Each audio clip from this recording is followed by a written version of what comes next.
I'm Max Dalton, and in this video, I'll show you how to find your TikTok community guidelines violation reason.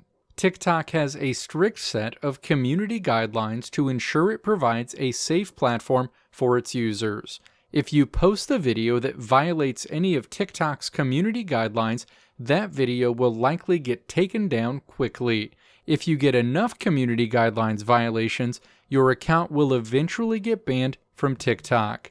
As a result, if you do have a video get banned for being in violation of TikTok's community guidelines, it's important to understand the details around why so you can decide whether you can appeal the strike if you feel it was in error, or work to avoid making the same mistake again if you were in the wrong. Now let's walk through the steps to find the reason for your TikTok community guidelines violation.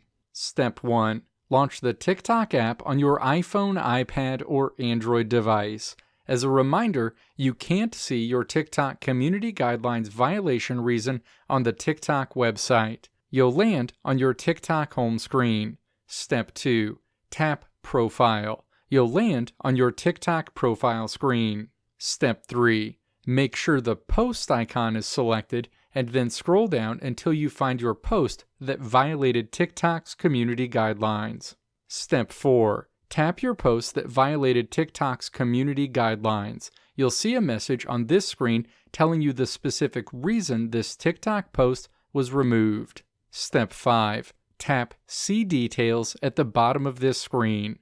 You'll land on a video removed screen that will give you more information about why your video was found to violate TikTok's community guidelines. From here, you can choose to give feedback around whether you agree or disagree with TikTok's decision to remove your video, or you can appeal this video's removal. Let me know if this video helped you out in the comments below. If you liked what you saw here, click the video links on the right side of the screen to check out another video, or click the logo on the left side of the screen to check out my tutorial website at www.maxdalton.how.